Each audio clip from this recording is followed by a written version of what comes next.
Hallelujah. परमेश्वर के अनुग्रह से अब आज हमें फिर मौका मिला कि हम परमेश्वर के नए वचन को सीखे। आज यह वचन कुछ अलग वचन है, कुछ अलग रीति से बात करता है यह वचन, क्योंकि मैं बार बार बताता हूँ कि प्रभु यीशु मसीह का वचन हमको बहुत कुछ सिखाता है। वो अलग अलग बातों से हमको स्थिर करता है, हमको मजबूत करता है और हमें हर दिन सामर्थ्य देता है कि हम परमेश्वर के वचनों में बढ़े।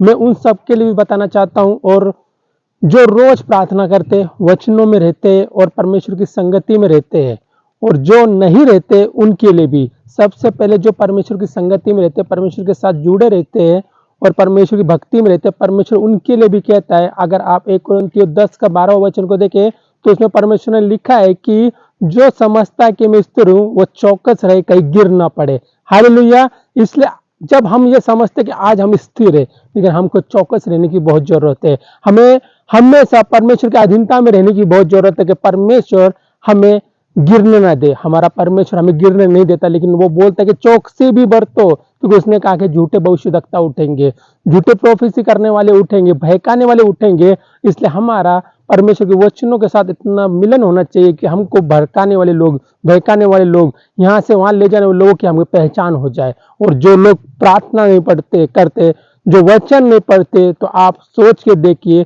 जिनके लिए परमेश्वर कह रहा है कि तुम प्रार्थना करने वाले, वचन को पढ़ने वाले, संगति में रहने वाले भी चौकस रहो। अगर जो नहीं करते वो क्या हो सकता है? वो तो बड़े आराम से शैतान उनको नीचे गिरा देगा। वो आराम से परमेश्वर की संगति से हट के और शैतान की संगति में चले जाएंगे, वो आराम से बहक जाएंगे। इसलिए मैं आप सबको इनकरेज करना चाहता हूं कि आप रोज प्रार्थना कीजिए, रोज परमेश्वर के वचन को पढ़िए, परमेश्वर की संगति में रहिए और खुदावंत को बोलेंगे परमेश्वर सदैव, परमेश्वर हम चौकस रहे, खुदावंत प्रभु परमेश्वर हम खुदा तुझ में बढ़ते रहे, क्योंकि वही परमेश्वर हमें स्थिर रखने वाला परमेश्वर है, वह हमें गिरने से बचाने वाला परमेश्वर है, और वही हमें आगे बढ़ाने वाला परमेश्वर है। हमें आत्मिकता में रोज बढ़ना है, क्योंकि जैसे हमारे शारीरिक जीवन को रोज खाने की जरूरत है, वैसे हमारे आत्मिक जीवन को रोज वचन और प्रार्थना की जरूरत पड़ती है। अगर जिस दिन आपने वो चीजें उनको नहीं दी, तो आत्मिकता की भूख होती है, और ऐसी भूख होनी चाहिए जैसे शारीरिक भूख होती है। जैसे हम खाते नहीं पीते हैं तो हमारी शारीरिक भूख हमको सताती है कि कुछ खा ले, कुछ पी ले। ऐसे ही हमारी आत्मिक भूख होनी चाहिए कि आत्मा ने हमको आगे से अंदर से बोलना चाहिए कि नहीं, आज तूने वचन नहीं पढ़े,